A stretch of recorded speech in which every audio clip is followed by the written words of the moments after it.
Hello, I'm Sarah lobegeigerderodriguez, an international executive speaking consultant and the founder of Cadenza. Many of you have asked me questions about improving your voice projection skills, especially around voice projection and clarity of tone when speaking, so we'll cover this today.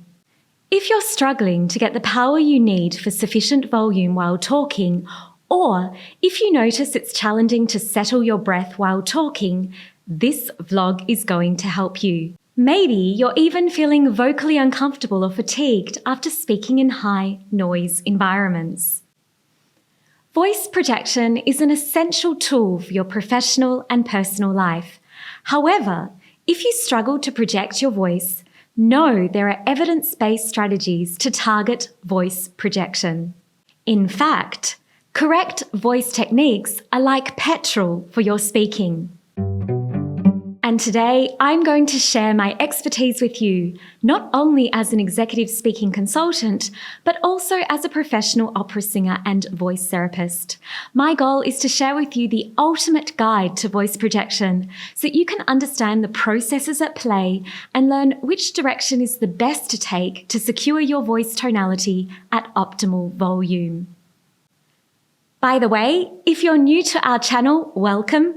Make sure to subscribe, and if you're already a subscriber, remember to like this video and leave your comments below on the video. Let me know what you think. In my day-to-day work assisting CEOs, executives and emerging leaders to cultivate the elite level public speaking skills that make presentations striking, the topic of voice projection always comes up. For over 20 years, I've been working on my own voice acoustic as an opera singer, so I'm excited to share some insider secrets with you today. In this episode, I will give you expert-informed answers to the most frequently asked questions I get around speaking and presenting. So if you're curious to learn the essential principles behind effective voice projection while speaking, you've come to the right place. The first important step to understanding how to project your voice is to learn about the role of breathing in the voice projection process. First, we need to understand volume. What is volume? Well, when it comes to voice projection, volume is the outcome of how wide your vocal folds or voice muscles vibrate when creating sound. The larger the amplitude, width, of the vocal fold movement, the more energy produced and the louder the sound will be. When your voice vibrates wider, it causes an increase in pressure. We call this the sound pressure level, SPL for short. If you're worried that your voice is too quiet when presenting, voice projection strategies can assist you in increasing your sound pressure level healthily, so your voice is more acoustic. My executive communication clients frequently ask me, what should my everyday speech volume look like? Let's take a look at the levels we need for everyday speaking and compare them to other ambient noises. Volume is measured in decibels. 10 decibels equates to the volume of normal breathing. 20 decibels, a sound like rustling leaves or a mosquito. 30 decibels is where you whisper at.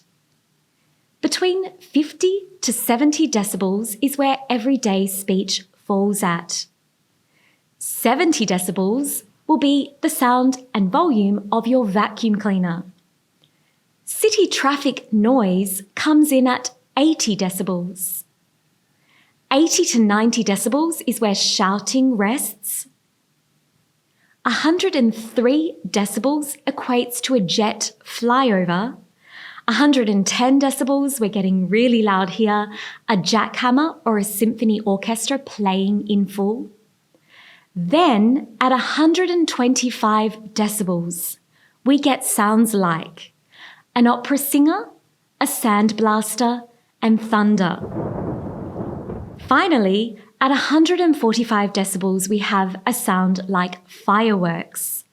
The human voice is an amazing tool, and we have the capacity for a dynamic volume range. Now, we discovered some noise levels that the human voice might struggle to compete with or be heard over. So maybe you're thinking, should I just get a microphone or a megaphone instead of trying to learn to project my voice?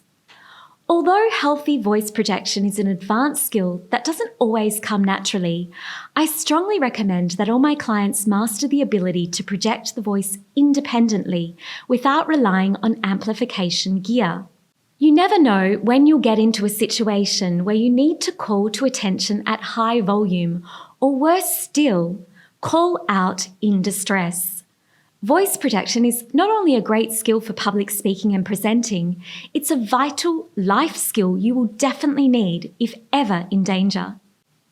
Did you know that a sturdy voice volume also assists to enhance your executive persona? In the corporate world, executive presence commands attention, and an acoustic voice helps you convey confidence and authority.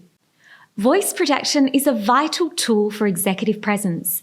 Executive presence and charisma are signalled through our interpersonal delivery, and voice volume is one important acoustic signifier that increases the perception of charisma for listeners. And higher voice volume is also positively associated with increased charisma ratings.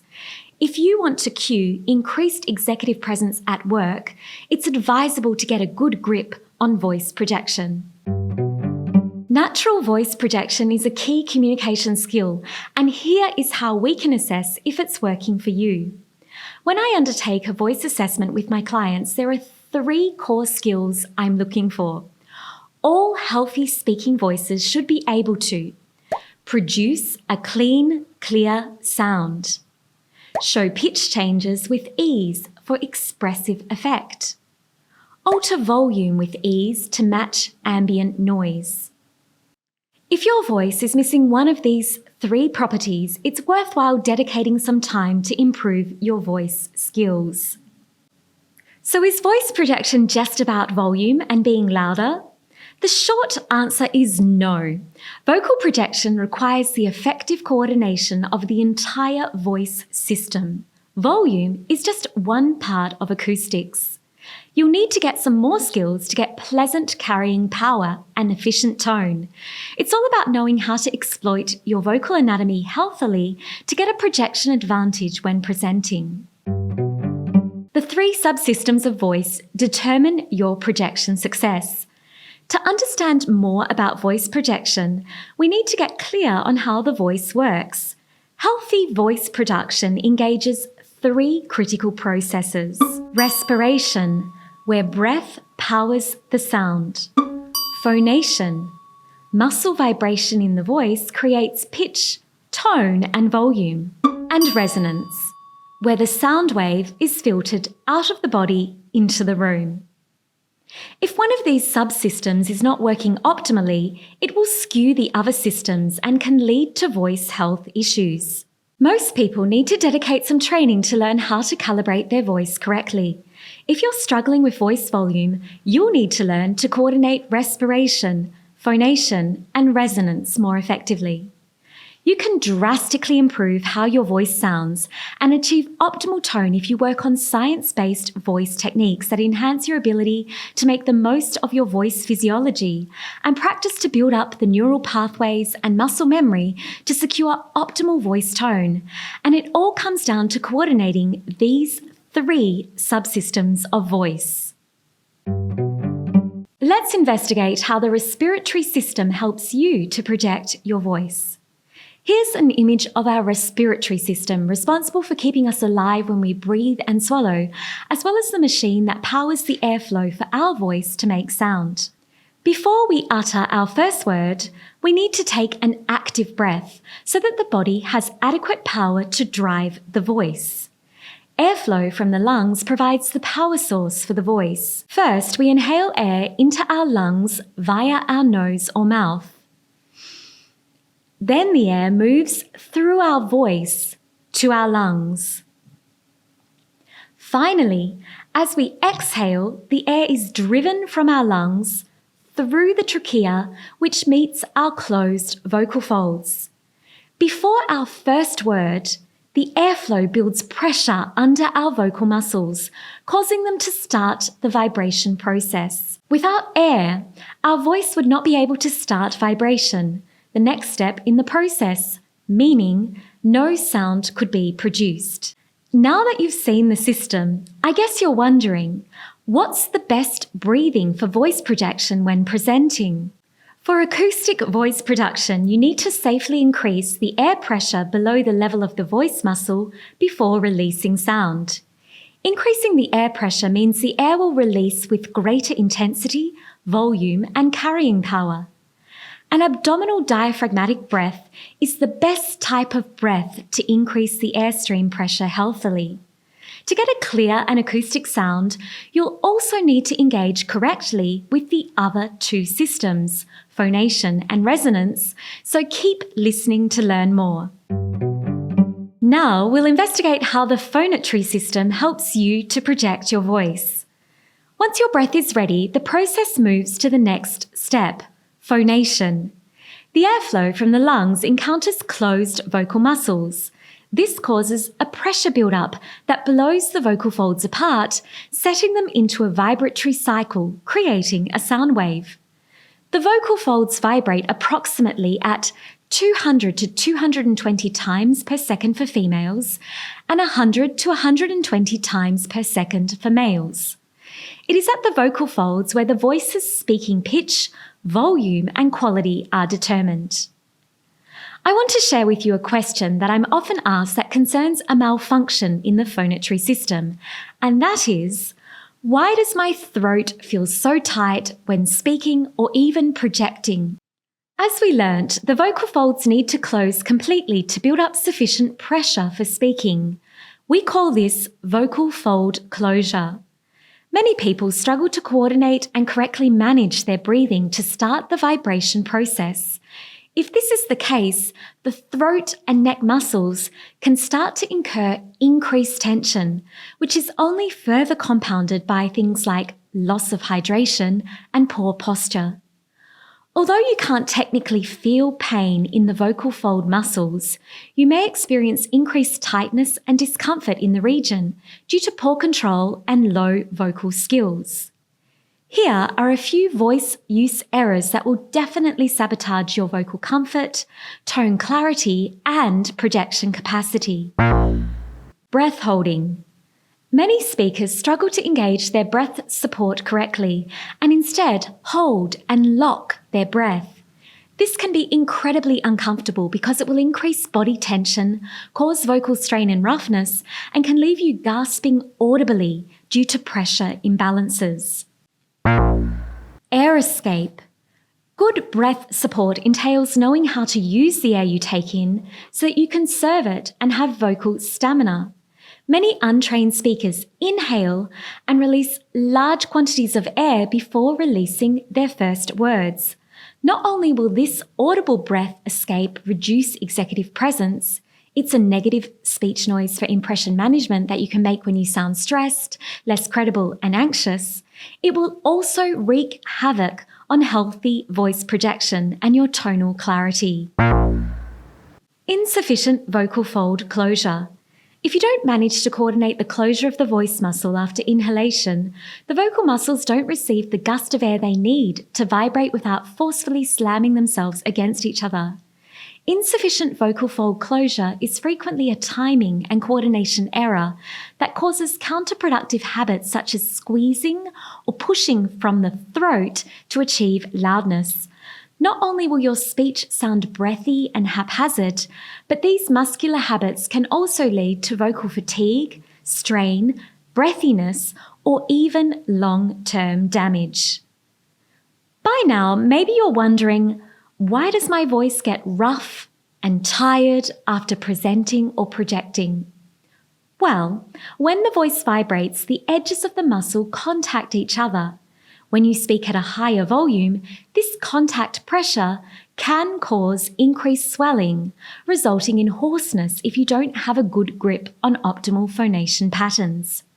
Projecting your voice for extended periods will incur wear and tear, especially if you've not optimized how you integrate the 3 vocal subsystems. When a female presents for 1 hour, her voice muscles will make firm contact at least 792,000 times. To get a sense of the impact, try this. Clap your hands 792,000 times in an hour and tell me if they're not fatigued or swollen. Likewise, when a male presents for 1 hour, his voice muscles will make firm contact at least 432,000 times. Persistent voice use at high intensity and volume is risky, especially if your system isn't optimized. All muscles will inflame and fatigue when subjected to higher pressure impacts, the voice included.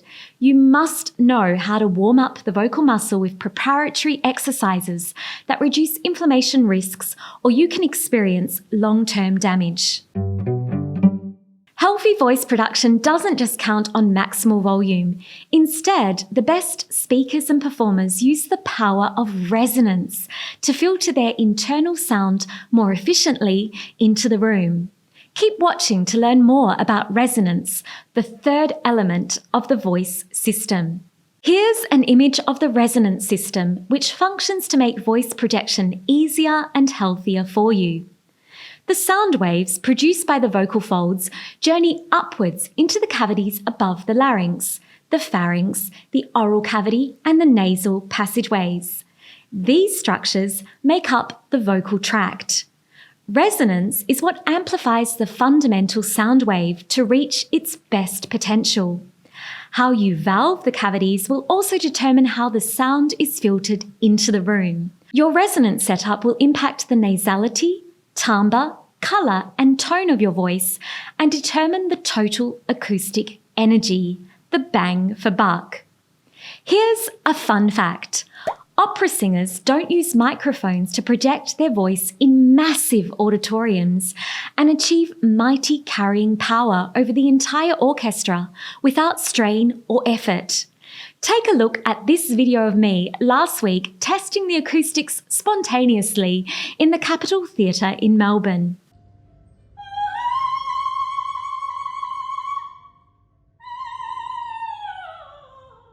Opera singers produce sound waves that rival a sandblaster and even thunder.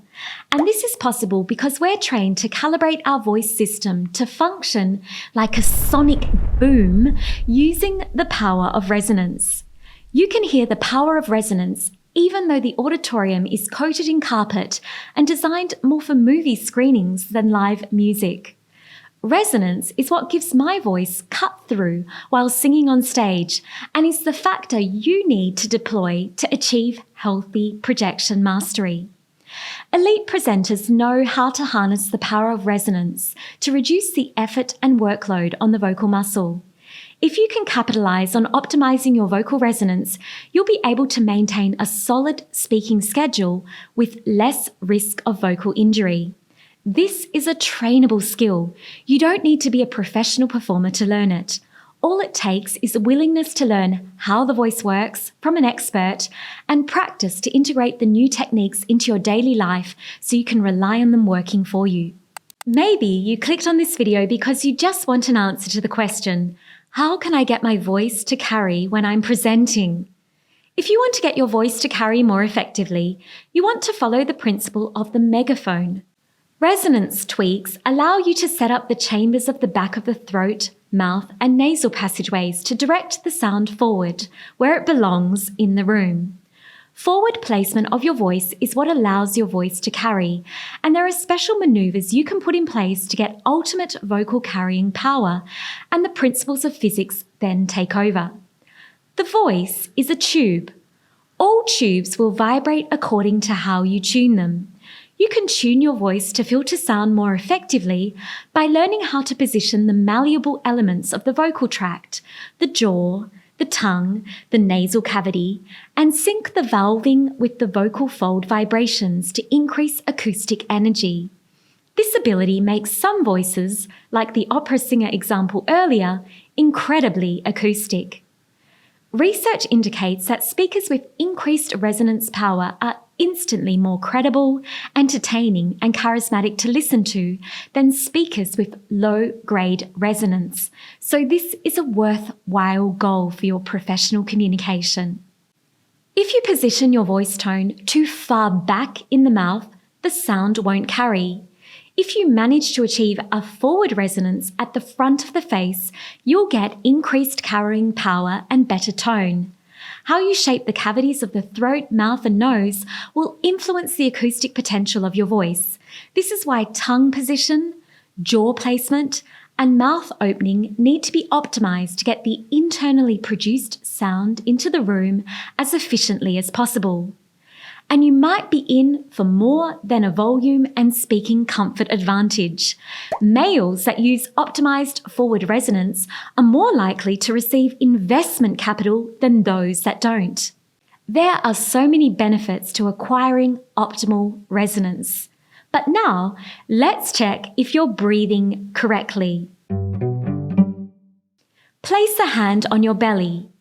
As you breathe in through the nose or mouth, you should feel the lower abdominal area expand, not the chest cavity. As you breathe out and use your air during speaking, you should notice the stomach move back towards your spine. My clients always ask me, Sarah, how do you breathe from your diaphragm? As a speech pathologist, opera singer, and voice therapist, I need to set the record straight. There's no such thing as breathing from your diaphragm. We don't have voluntary control of diaphragm movements. The correct term for optimal breathing for public speaking and voice projection is technically abdominal diaphragmatic breathing. No discussion on voice projection would be complete without speaking about how nerves can sabotage your voice projection. Performance anxiety, public speaking nerves, and general communication discomfort can completely sabotage your voice production. If you think your voice projection and tone are deteriorating due to nerves, keep watching. The first thing you want to do is understand what breathing impacts you're experiencing. I can assess this for you in a heartbeat through my high-performance communication audit, which will identify precisely where your breath support breakdown occurs and what performance factors are triggering the disarray. You can find information on that in the link below. There are a plethora of issues that can undo your voice tone and voice projection in one fell swoop. It's normal for many untrained speakers to show a mix of the following behaviours: gasping, running out of air mid-sentence, rough and breathy tone, heaving, panting, and puffing before or after a phrase, breath holding, chest, voice, or postural tightness, racing thoughts accompanied by visible respiratory movements. Postural and physical movements that reduce executive presence, like excessive chest movement, shoulder elevation on inhalation, body bracing to get more air in, excessively wide stance due to inability to find the postural support system needed for projection. Vocal strain, volume trail off due to inability to get the airflow flowing equally from the beginning to the end of the spoken phrases. Strident shouting that is throat-based rather than acoustic, leading to vocal damage. Addressing the nerves, ironically, is not the solution to effective voice production when anxious. Keep watching to find out why.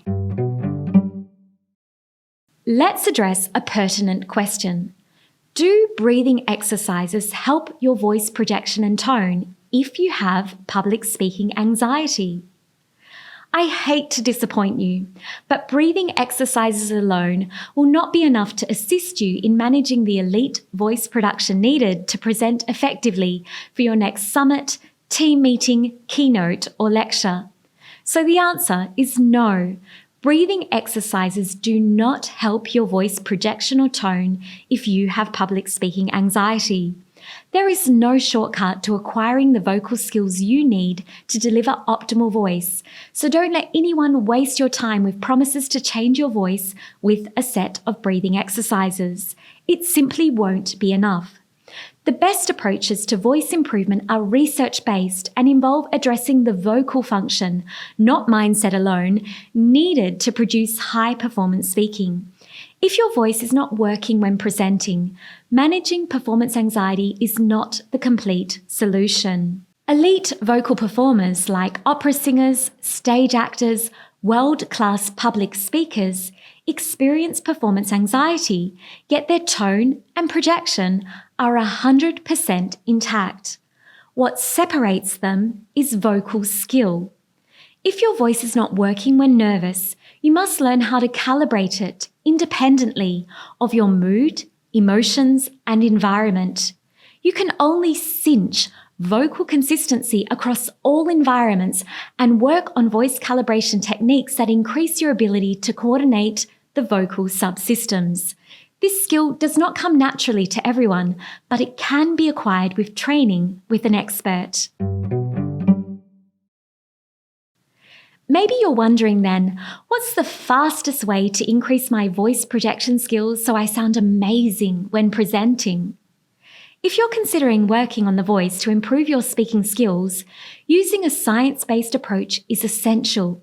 Voice production, as you've learnt today, is a physiological process that counts on unique anatomical maneuvers. The best method to increase vocal consistency is an approach that combines neuromotor learning, voice science, and high-performance communication principles.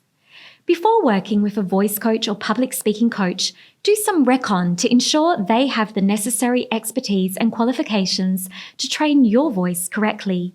At minimum, your consultant should be a qualified speech and language pathologist with advanced expertise in voice therapy. Vocal function is a medical process. You can get into many vocal health issues if you work with people who are not qualified to train voice clinically. At best, your executive speaking consultant should also have more insights into the nuances of vocal performance and extensive insight into the research behind executive presence, charisma, and what speaking tactics correlate best with audience engagement. You can't hide your voice tone. The voice either works effectively or it doesn't. So spending time developing your speaking tone, rate, and projection is advisable. There's a lot of science to show you that investing in your voice tone pays off professionally. Learn how your voice tone is going for you, among many other things, with my high-performance communication audit. I've placed a link in the description box below where you can find more details about this service. And over on the Cadenza website, you can also find an article with a summary of the tips I provided in today's video, as well as more resources for you to consider when it comes to voice projection. So be sure to check that out as well. Thank you so much for watching this video. I hope you found the tips helpful and applicable for your professional communication and life. And please let me know what are some other topics that you'd like to learn about in the comments section, and I'll be mindful to incorporate your suggestions into new videos for you. See you soon, and ciao for now.